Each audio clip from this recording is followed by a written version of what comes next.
On Tuesday, the Public-Private Partnership Center released a list of projects in the pipeline. These include the construction of a subway in Metro Manila, as well as the improvement of existing train systems. PPP Center Executive Director Cosette Canilao joins us to tell us more about that. Good evening, Cosette, and welcome to Nightly News. Good evening, Mitzi. So to put things in perspective, please tell us what PPP is all about. Yeah, public-private partnership is when the government asks the private sector to be its partner in delivering infrastructure facilities and services. Okay, it's a very tough task and lots of projects. Can you tell us how many are in the pipeline at the moment? We have about 57 projects in the pipeline, of which seven projects were already awarded. We're evaluating 2 projects for award, and we have 3 projects that are for implementation. The rest of the projects are in the various stages of completion. Well, during your presentation at the Wallace Business Forum on Tuesday, it says that 13 of the projects have an identified value of above 600 billion pesos. So how much are we looking at in the totality? We're looking at around 855 billion for these 57 projects. And out of that, out of that 57 projects in the pipeline, we have 4 that are already being auctioned. That's the integrated transport system, Southwest and South, the Bulacan Bulk Water Supply, and the Laguna Lakeshore Road Type of the DPWH. Yeah. Well, let's talk about some of these projects. The mass transit loop. So this is the one that involves the subway. Tell us about it. How will you go about building this mass transit loop? Yes, that's a project that would connect the Fort Bonifacio with the Makati Commercial and District area, and also the MOA, the Parañaque Pasay area. Now, it's the first subway, and it's a massive project, but we've completed the feasibility study. We're in the process of finalizing the transaction structure, and at the same time talking to various stakeholders who will be involved in this project. Right. So who are some of these stakeholders? Because it's a, as you said, massive project. Yes, the alignment that we're looking at, we are talking to the owners of the right-of-way that the government will have to acquire. Yeah, the reason I ask is because, of course, this involves a lot of investors. How are we in terms of investors in all the different projects? Are we getting enough? Yes, for the various projects that we have, the interest has not waned. Good. Now from local and at the same time foreign investors. Right. Okay. Now going back to the subway one, do you think that is from your feasibility studies?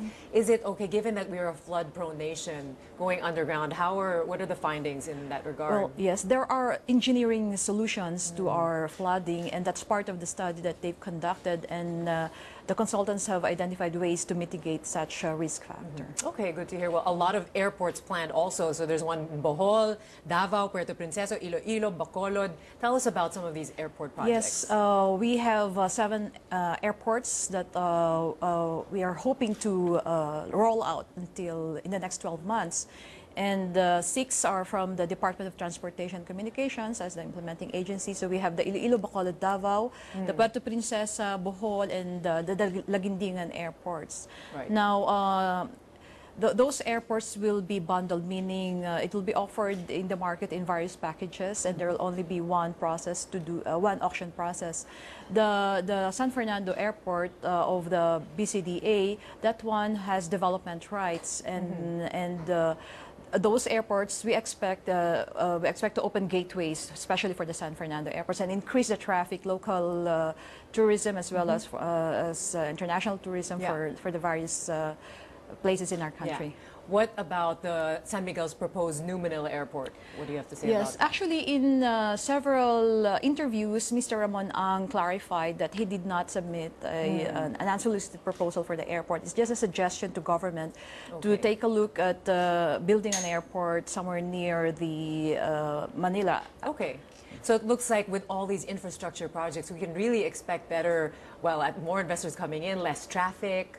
What are you seeing that with all these projects, will they really be carried out, especially within the next 2 years, President Aquino stepping down? When new leadership comes in, are we sure that these projects will still follow through? Yes, out of the projects that we will be awarding, or we've awarded, we think that we'd be able to complete at least 5, finish construction of at least 5 projects. And that involves 2 toll roads, and one of which is the elevated toll road that would connect the airports to various places, and that would certainly ease up traffic to and from the airports to the Makati Commercial District. Thank goodness, Yeah. that's a relief. So in terms of the time frame, of course, there are many challenges with the storms coming in, accidents. What are the biggest challenges in terms of following through with these projects? Well, execution is of course always an issue. Implementation, right-of-way acquisition, but we always discuss with our partners on how to overcome these challenges. Yeah. Well, let's talk about some of the other projects. You also have the modernization of the Philippine Orthopedic Center. So yeah, that's a very important project, and it will raise the bar in terms of services offered to the public by public hospitals. And that one we expect construction to commence by first quarter of next year. Okay. There's also school infrastructure projects. Yeah, the school How are those infrastructure going? projects are actually massive construction of classrooms all over the country. And for the first phase, the private partner already delivered almost 6,000 classrooms, and the classrooms are now being used by the students. The rest of the classroom for the first phase, they're set to be delivered within the year. Now, for the second phase, the construction of the classroom is about to start, and we hopefully we get to finish it. They get to finish the construction of about 5,000 classrooms in a year's time. Wonderful. Well, you are considered to be one of the prime movers of infrastructure development in the Philippines. Thank you. What is one of the best projects for you, at least one of a really good model case study that you would cite? Yes, actually, almost since we are playing catch up with our infrastructures, we're rolling out or implementing game changers. Like, for example, the Skyway Stage 3 and the NLEX-SLEX connector of the Metro Pacific Group. Once finished, that will really decongest EDSA, and at the same time, mobility and movement of goods will certainly be faster, and it'll be cheaper for then. Yeah, the orthopedic center is also a very good project, as well as the classrooms, the social infrastructure projects. Yeah. So, and the OTC has this project in their pipeline, the motor vehicle inspection system, that will make sure that the roads on that the cars on the roads are roadworthy, and that will lessen exactly. Now, right? Yeah. So we're excited. We're very excited to see that project go through. So taxpayers can rest assured that the money is being put to good use. That's right. That's right. Okay, so what can you expect in terms of help needed, how to improve these projects, make them more efficient? Are there other ways that people can help or the government can speed up the process? Yes, during the first 2 years, we really worked on streamlining the process, improving the interagency coordination, and at the same time defining the roles of the various agencies involved in delivering PPPs.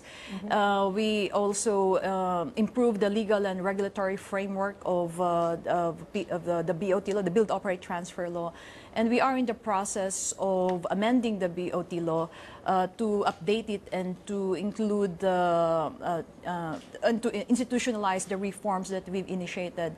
We're really asking the public, to also tell their congressmen it's already in the Congress and in the Senate, and we're hoping that the law will pass, will be enacted this year. Well, a big job ahead of you. It's wonderful to see such a strong woman at the helm of all of this. You. All the best to you. Thank you once again for joining us, PPP Center Executive Director Cosette Canilao.